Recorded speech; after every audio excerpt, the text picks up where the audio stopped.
नमस्कार साथियों, smart scholar YouTube channel में आपका स्वागत है। आज की क्लास में हम लोग controller and auditor general of India अर्थात भारत के नियंत्रक एवं महालेखा परीक्षक के विषय में डिस्कस करने वाले हैं। और इसका जो संवैधानिक प्रावधान है वो कहाँ पर है, तो इसका जो संवैधानिक प्रावधान है उसका उल्लेख अनुच्छेद 148 से 151 में किया गया है। सबसे पहले हम लोग जो कैग होता है अर्थात भारत का नियंत्रक महालेखा परीक्षक होता है, उसकी भूमिका क्या होती है ये समझ लेते हैं।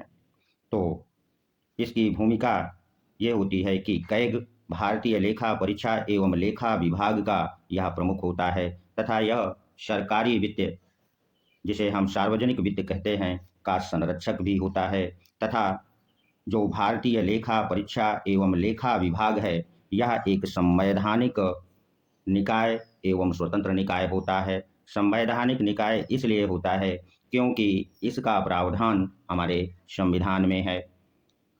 अब ये करता क्या है उसको समझ लेते हैं। तो यह केंद्र सरकार और राज्य सरकारों के सार्वजनिक वित्त प्राप्त करने वाली संस्थाओं के आय व्यय का लेखांकन अर्थात ऑडिट करता है। तो ये थी कैग की भूमिका। अब हम विभिन्न अनुच्छेदों में क्या उन किस किस बातों का विवरण है उसको पढ़ेंगे। तो जो अनुच्छेद 148 है उसमें कैग के पद, नियुक्ति, कार्यकाल, उसकी योग्यताएं, वेतन भत्ते और शपथ का उल्लेख 148 में किया गया है। तथा अनुच्छेद 149 में उसके कर्तव्यों और शक्तियों का उल्लेख है। और अनुच्छेद 150 में कैग संघ एवं राज्यों के लेखों अर्थात खातों का प्रारूप क्या होगा इसका उल्लेख 150 में किया गया है। और 151 में इस बात का उल्लेख है कि जो कैग होता है वह लेखा परीक्षा रिपोर्ट किन्हें सौंपेगा।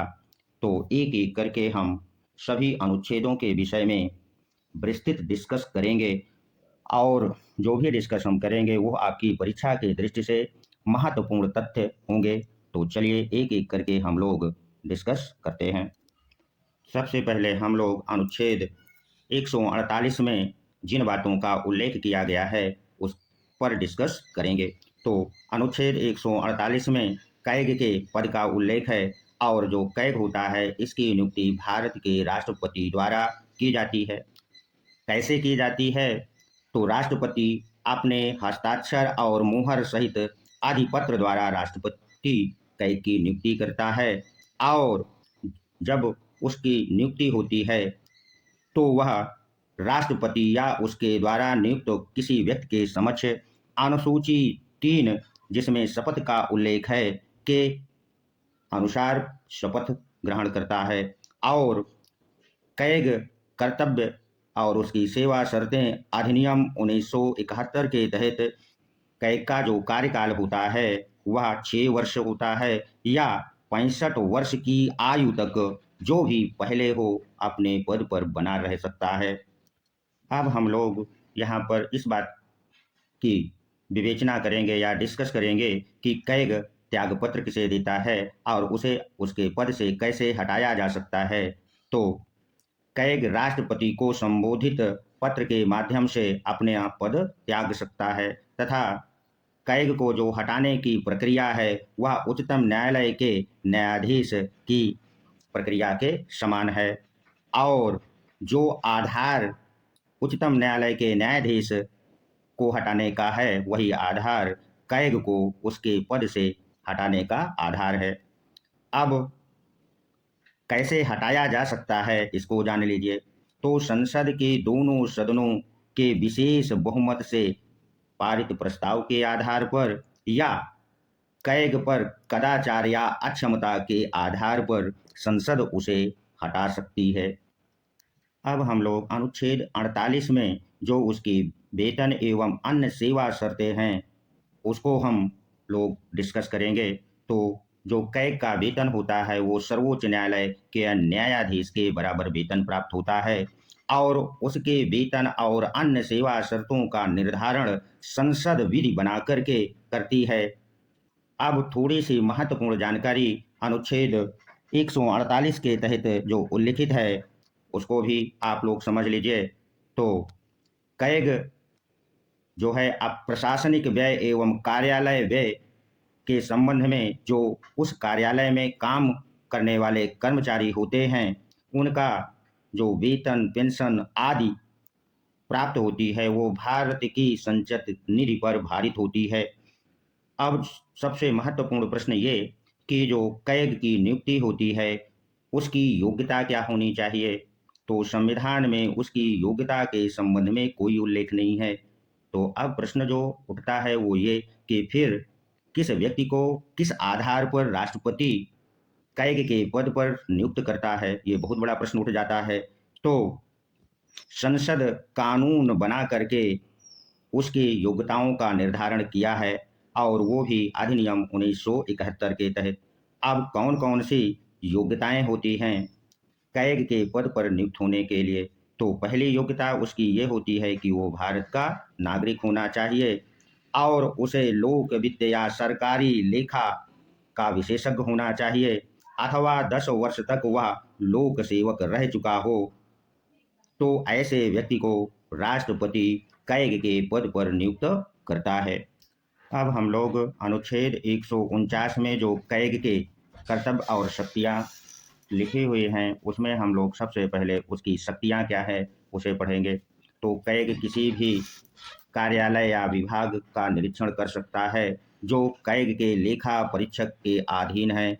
उनके लेन देन के जांच करने रिकॉर्ड कागजात दस्तावेज को मांगने का इसे अधिकार है।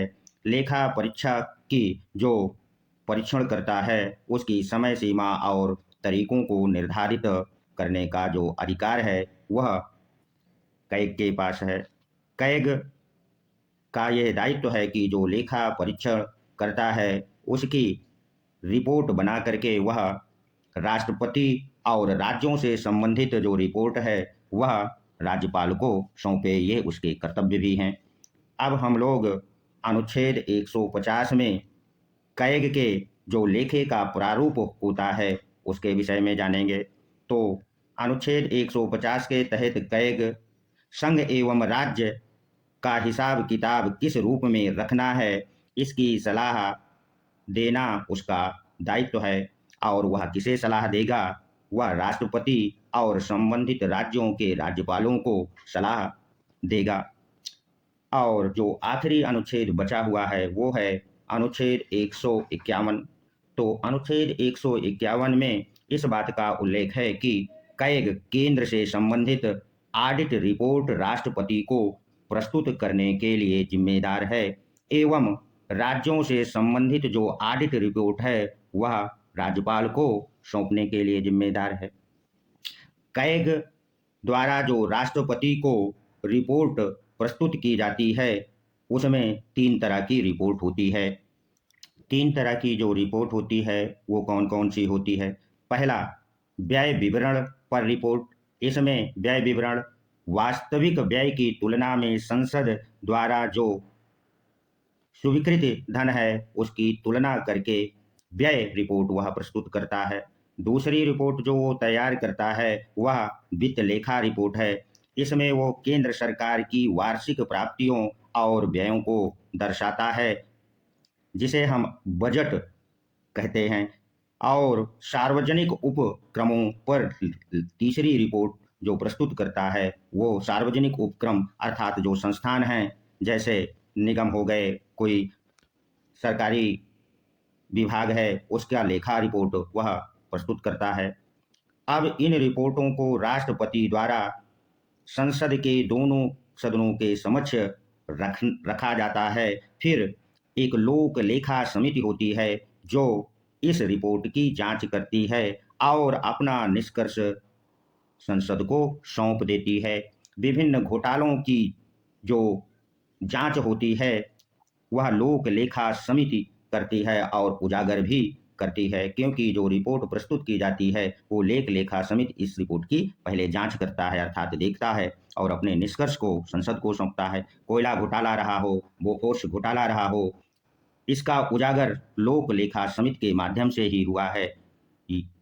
और आज का वीडियो यहीं तक यदि वीडियो अच्छा लगा है तो इसे सब्सक्राइब अवश्य कर दीजिए और लाइक भी कर दीजिए।